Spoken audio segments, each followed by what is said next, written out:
En el otro extremo de esta doctrina de Pelagio, que niega la participación de la gracia o niega la absoluta necesidad de la gracia, está la doctrina protestante de la sola escritura en relación a la salvación, la sola gracia y la sola fe. Los grupos protestantes despliegan una amplia variedad de doctrinas, pero la base fundamental de ellos está en, primero, la sola escritura. Luego de ahí también la sola gracia y la sola fe. O sea, en la concepción de solamente por la escritura, solamente por la gracia y solamente por la fe. ¿Cuál es un aspecto, podríamos decir, que ellos intentan o intentaron defender? Pues precisamente la necesidad absoluta de la gracia. Y esto es aceptable, esto es positivo. Que la salvación nuestra tiene como principio teológico la pasión, muerte y resurrección de nuestro Señor Jesucristo. O sea, es por Cristo que viene la salvación. Entonces, de ahí que ellos afirman que la sola gracia, la sola fe es el principio de la salvación. Hay dos textos muy principales en este aspecto. Por ejemplo, Hechos 4:12, que dice: en ningún otro se encuentra la salvación, ya que no se ha dado a los hombres sobre la tierra otro nombre sobre el cual podamos ser salvados. No por ningún otro nombre, ningún otro hombre, ninguna otra persona, solo por nuestro Señor Jesucristo. Y luego, primera carta a Timoteo 2, del 5 al 6. No hay más que un solo Dios, no hay más que un mediador, Cristo Jesús, hombre. Él también que se entregó en rescate por nosotros, por todos, conforme al testimonio que se dio en el momento oportuno. Entonces, no hay otro por el cual podamos ser salvados. Entonces, el principio teológico y adecuado, correcto, es ese. El principio de nuestra salvación es la persona de nuestro Señor Jesucristo, su gracia, su amor, su bondad, su misericordia. Por eso Dios es el principio absoluto y es el protagonista de nuestra salvación, enviando a su propio Hijo. Juan 3:16, tanto amó Dios al mundo que le entregó a su único Hijo para que seamos salvados. Y tanto nos amó nuestro Señor Jesucristo que dio su vida por nosotros. Y ese es el principio de nuestra salvación, su gracia, su misterio. ¿Dónde está entonces el error? Cuando aparece la palabra protestante, o sea, de esa doctrina protestante, solamente, excluyendo la participación total de la iglesia o de la persona misma. La sola escritura, por ejemplo, ellos entendían solamente la revelación, la enseñanza está en la escritura, solamente. Fuera de la escritura no hay nada. Entonces, el solamente excluye la participación de la iglesia, excluye el papel de la gran tradición, excluye el papel activo de la constante interpretación, actualización, excluye la autoridad misma que Jesús le dio a la iglesia, a los apóstoles. Excluye de alguna manera esa vitalidad constante y la autoridad que Jesús le dio a la iglesia, no a un libro, a la iglesia. Luego, la sola gracia, o sea, solamente por la gracia, excluye la responsabilidad personal. Cayendo de alguna manera algunos protestantes que siguieron no a Lutero, pero sí después en esa línea, Zwinglio, Calvino, llegaron a caer en la creencia de la predestinación. O sea, que ya todo está predestinado, que ya todo está decidido, ¿verdad? Por llevar al máximo grado esa solamente por la gracia, sin ninguna participación de la persona. Entonces, excluye la libertad personal, excluye la responsabilidad personal. Mientras el extremo de Pelagio era la gracia es solamente una ayuda, no se necesita absolutamente, la persona por sí misma se puede salvar. El otro lado, el extremo, es esta doctrina protestante que dice únicamente por la gracia, solamente por la gracia, sin ninguna responsabilidad personal. La doctrina de Lutero en torno al pecado original, pues era totalmente distinta que la de Pelagio.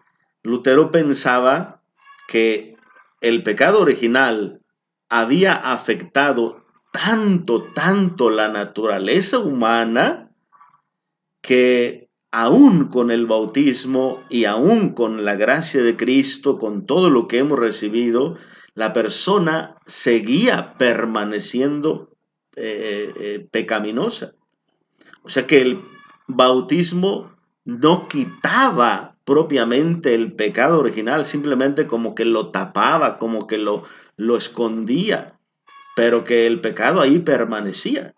Entonces, cualquier obra que haga la persona, pues sería una obra hecha por un pecador y por lo tanto pecado. Entonces, la persona por sí misma no podría colaborar en nada con la salvación.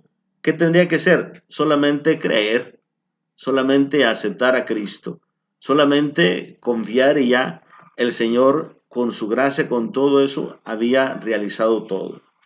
Y entonces ciertas cuestiones de negar, por ejemplo, el perdón de los pecados. Ahí surge alguna expresión que a veces se utiliza y hay que entenderla con cierto cuidado. A veces se utiliza la sangre de Cristo nos cubre. Si simplemente como la entendía Lutero, la sangre de Cristo nos cubre, es como decir, nos oculta el pecado, como que ahí está, pero nada más lo cubre. Así que Dios, cuando pases al cielo, solamente tiene que ver la sangre de Cristo para que tú te puedas meter, te puedas escapar. Y hay como que no te ve tu pecado, solamente que vea la sangre de Cristo. Cúbrete con la sangre de Cristo. No, la doctrina de la iglesia recibida por Cristo es la certeza del perdón. La sangre de Cristo nos perdona el pecado, borra el pecado, quita el pecado, no solamente lo cubre. Entonces, el perdón es real y puede Dios ya ver el alma pura, el alma santificada por la sangre de Cristo. Pero la gracia de Cristo elimina, quita absolutamente el pecado. Pero la iglesia acepta el principio absoluto de la gracia de Cristo. Él es el principio de nuestra salvación, pero no se excluye la responsabilidad personal. Al contrario, se necesita la responsabilidad personal. Es la enseñanza fundamental de la iglesia recibida por Cristo. El mismo acto salvífico, por el acto salvífico en sí mismo,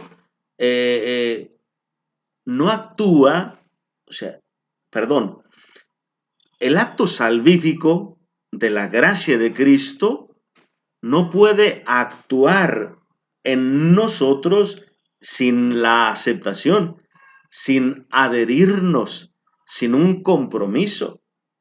El mismo Jesús lo decía en Mateo 7:21, por ejemplo, no es el que me diga, Señor, Señor, Señor, sino el que haga la voluntad de mi Padre, el que haga la voluntad de Cristo, la voluntad de Dios.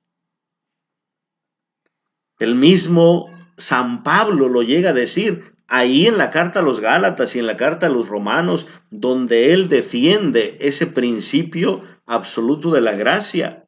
No es simplemente decir creo y ya. Gálatas 5:6, por ejemplo, dice, siendo de Cristo Jesús, no importa si somos circuncidados o no, lo que cuenta es la fe que obra por medio de la caridad. La fe que se manifiesta en la caridad, no una fe vaga, no una fe simplemente de palabra, yo creo y ya no. Una fe que lleva al compromiso. Cuando Pablo discutía esta cuestión con los judaizantes que pensaban que ellos podían salvarse solamente con las prácticas de la ley, San Pablo quería hacerles entender, de ser así, no hubiera necesidad de que viniera nuestro Señor, no se hubiera necesitado, si cada quien se podría salvar por sí mismo y por sus obras. No, el principio de la salvación es Cristo, su gracia, su amor. Ahora bien, ese amor requiere que nosotros nos comprometamos con la fe. Aquí vendría el complemento, por ejemplo, de la carta del apóstol Santiago. Quizá muchos llegaron a incomprender a Pablo pensando que basta decir creo en Cristo ya, si confiesas con tu boca que el Señor, que Cristo es el Señor y que Él lo resucitó el Padre de entre los muertos, serás salvo. No, no es simplemente si confiesas y ya. Muchos llegaron a pensar en eso y por eso el apóstol Santiago dirá después, en el capítulo 2 de su carta, la fe sin obras es una fe muerta. Por lo tanto, en la doctrina y enseñanza de la iglesia no hay separación entre el acto de la fe y las obras. Es una sola acción de la persona que manifiesta el sí a Cristo y que se requiere para la salvación. La frase muy conocida de San Agustín es muy adecuada en este aspecto. Dios que te creó sin ti, no te puede salvar sin ti. ¿A qué se refiere? Que pues a nosotros pues no nos pidieron permiso, autorización, conciencia para traernos a esta vida. Sea Dios que nos dio la vida, sea nuestros padres que nos engendraron. Nosotros estamos aquí sin pedir, sin consentimiento. Dios nos creó sin el consentimiento. Pero para salvarse, ahora Dios que nos dio la libertad y que nos dio la capacidad de elegir, ahora sí pide que nosotros nos hagamos responsables y a esa gracia, a ese don de la salvación, le digamos sí y nos comprometamos. Entonces, no hay que caer en el extremo de Pelagio, de negar la gracia y decir solo nosotros podemos salvarnos, y tampoco este extremo de la teología protestante, decir solamente la gracia excluyendo la responsabilidad personal, excluyendo el compromiso. El principio salvífico es la gracia de Dios. Nos salvamos por gracia, sí, y nos salvamos por Cristo, sí, porque Él es nuestro Salvador, pero no nos salvamos solamente por la gracia, porque ésta no actúa por sí misma sin el consentimiento de la persona, sin la naturaleza de la persona, sin la aceptación. Por eso el Señor nos llama al compromiso.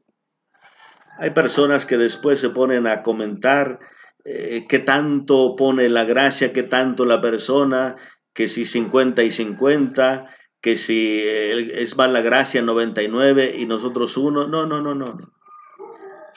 El Señor da el 100% de lo que Él tiene que dar, que es su amor, su donación, su misterio. Cristo dio absolutamente su vida, plenamente. Él dio el 100% de lo que tiene que dar la gracia. Ahora la persona tiene que dar el 100% de lo que le corresponde a él. No es que pone un poquito él, otro poquito. No, cada quien pone plenamente lo que debe dar. El Señor da su gracia, su amor, su misericordia, su llamado, su elección, y nosotros tenemos que dar el sí, la aceptación, la adhesión, unión a la persona de Cristo y compromiso con lo que Él nos pide en su Evangelio. Que Dios les bendiga en el nombre del Padre y del Hijo y del Espíritu Santo. Amén.